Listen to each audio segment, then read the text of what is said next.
Hello friends, welcome back to ഗയാമി ലഷ് time. നമ്മളിന്നൊരു അടിപൊളി 4 മണി പലഹാരമാണ് ഉണ്ടാക്കുന്നത്. അതും നമ്മുടെ വീട്ടിലുള്ള ഇൻഗ്രീഡിയൻസ് ഒക്കെ ഉപയോഗിച്ചിട്ട് നല്ല ടേസ്റ്റി ആയിട്ടുള്ള ക്രിസ്പി ആയിട്ടുള്ള ഈ ഒരു പലഹാരം ഉണ്ടാക്കുന്നതിനായിട്ട് നമുക്ക് ആവശ്യമായിട്ടുള്ളത് മധുരക്കിഴങ്ങാണ് കേട്ടോ. അപ്പോൾ മധുരക്കിഴങ്ങ് ചിലപ്പോൾ വേവിച്ച് കഴിക്കുമ്പോൾ ചില കുട്ടികൾക്ക് ഇഷ്ടപ്പെടുകയില്ല. അപ്പോൾ ഇവിടുത്തെ എൻ്റെ മോൾക്ക് മധുരക്കിഴങ്ങ് നമ്മൾ പുഴുങ്ങിയൊക്കെ കൊടുത്തു കഴിഞ്ഞാൽ ഇഷ്ടമല്ല. പക്ഷേ ഇതേപോലെ നമ്മൾ സ്നാക്കായിട്ടൊക്കെ കൊടുത്തു കഴിഞ്ഞാൽ അവർ കഴിച്ചോളും. അപ്പോൾ എങ്ങനെയാണ് ഉണ്ടാക്കുന്നതെന്ന് ഓടിപ്പോയി നോക്കാം. ആദ്യമേ തന്നെ ഇതേപോലെ ഒരു 2 മധുരക്കിഴങ്ങ് ഞാൻ എടുത്തിട്ടുണ്ട്. അതിൻ്റെ തൊലിയെല്ലാം നമുക്ക് റിമൂവ് ചെയ്തതിന് ശേഷം ഒരു 3ആയിട്ട് കട്ട് ചെയ്യുക. എന്നിട്ട് ഇതേപോലെ ചെറുതായിട്ട് നീളത്തിൽ ഇങ്ങനെ അരിഞ്ഞെടുക്കുക. നമ്മൾ അവിയലിനൊക്കെ അരിയുന്ന പോലെ നൈസായിട്ട് അരിഞ്ഞെടുക്കുക. ഇത് നമുക്ക് കുറച്ച് നേരം വെള്ളത്തിലേക്കൊന്ന് ഇട്ട് വെക്കണം. ഒരു 10-15 മിനിറ്റ് വെള്ളത്തിലിങ്ങനെ ഇട്ട് വയ്ക്കുക. അപ്പോൾ ഇതിൻ്റെ കൂടെ ഞാൻ ഒരു മീഡിയം സൈസ് ക്യാരറ്റും കൂടി ഇതേ വലുപ്പത്തിൽ നീളത്തിൽ അരിഞ്ഞ് ഇട്ട് വയ്ക്കുന്നുണ്ട് കേട്ടോ. ഒരു 10-15 മിനിറ്റ് നമുക്കിങ്ങനെ ഇട്ട് വയ്ക്കുക. ഇനി ഇത് നന്നായിട്ട് കഴുകുക. അതിലിട്ട് നന്നായിട്ട് കഴുകി നമുക്ക് എടുത്ത് മറ്റൊരു സ്ട്രെയിനിലേക്ക് മാറ്റി വയ്ക്കാം.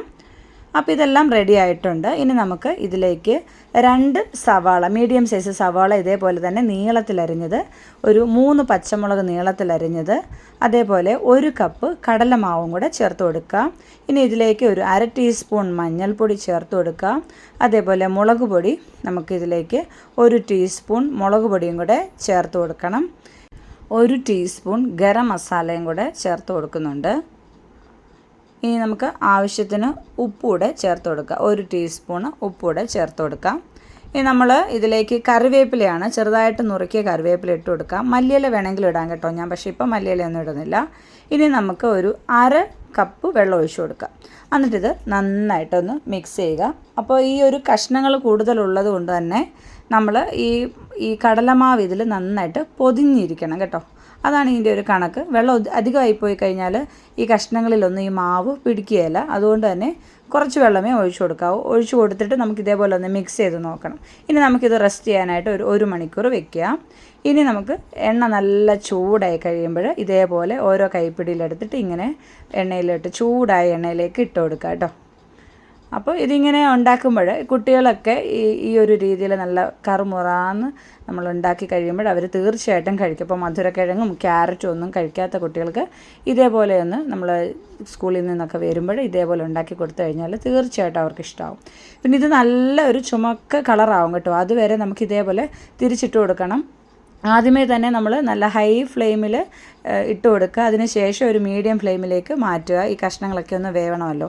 അതുകൊണ്ട് തന്നെ ഇപ്പോൾ ഏകദേശം ഒരു 10 മിനിറ്റ് ആയിട്ടുണ്ട്. കണ്ടോ, നല്ലൊരു കളറായിട്ടുണ്ട്, നല്ലൊരു ഗോൾഡൻ നിറമായിട്ടുണ്ട്. ഇനി നമുക്ക് ഇതേപോലെ വറുത്ത് പോരാ. എന്നിട്ടൊരു ടിഷ്യൂ പേപ്പറിൻ്റെ മുകളിലേക്ക് ഇട്ട് കൊടുക്കാം. ഇനി ബാക്കിയുള്ളത് ഞാൻ ഇതേപോലെ എണ്ണയിലിട്ട് വറുക്കുകയാണ് കേട്ടോ. അപ്പോൾ നമ്മൾ എപ്പോഴും എണ്ണയിലേക്ക് ഇടുമ്പോഴും എണ്ണ നല്ല ഹൈ ഫ്ലെയിമിൽ തന്നെ വെക്കുക കേട്ടോ. അത് കഴിഞ്ഞിട്ട് ഒരു 2 സെക്കൻഡ് കഴിഞ്ഞിട്ട് നമുക്ക് മീഡിയത്തിലോട്ട് മാറ്റാവുന്നതാണ്. അല്ലെങ്കിൽ എണ്ണ കൂടുതലായിട്ട് പിടിക്കും, അതാണ്. അപ്പോൾ ഇതും ഞാൻ ഇതേപോലെ വറുത്ത് മാറ്റിയിട്ടുണ്ട് കേട്ടോ. പെട്ടെന്ന് റെഡിയാക്കാൻ പറ്റുന്ന നല്ലൊരു അടിപൊളി ഈവനിങ് സ്നാക്കാണ്. അപ്പോൾ മധുരക്കിഴങ്ങൊക്കെ വാങ്ങിക്കുമ്പോൾ നമ്മൾ ബോയിൽ ചെയ്ത് കഴിക്കുന്നതോടൊപ്പം ഇതേപോലെ സ്നാക്കായിട്ടൊക്കെ ഒന്ന് ഉണ്ടാക്കി കഴിച്ച് നോക്കുക. ടൊമാറ്റോ സോസും കൂടെ ഉണ്ടെങ്കിൽ നല്ലൊരു ടേസ്റ്റായിരിക്കും കേട്ടോ. അപ്പോൾ ചായയുടെ കൂടെ ഇനി ഈ ഒരു കടിയും കൂടെ നിങ്ങൾ തീർച്ചയായിട്ടും ഉണ്ടാക്കി നോക്കുക. ചാനലൊക്കെ കണ്ടിട്ട് കൂട്ടുകാർക്ക് ഇഷ്ടപ്പെടുകയാണെങ്കിൽ തീർച്ചയായിട്ടും ഒന്ന് സപ്പോർട്ട് ചെയ്യുക. അതൊക്കെ നന്നായിട്ട് വെന്തിട്ടുണ്ട് കണ്ടോ. അപ്പോൾ ഈ രീതിയിൽ നിങ്ങൾ ട്രൈ ചെയ്തിട്ടില്ലാത്തവർ തീർച്ചയായിട്ടും ഒന്ന് ഉണ്ടാക്കി നോക്കുക. മറ്റൊരു നല്ല കിടിലൻ റെസിപ്പിയുമായിട്ട് വീണ്ടും വരാം. Thanks for watching.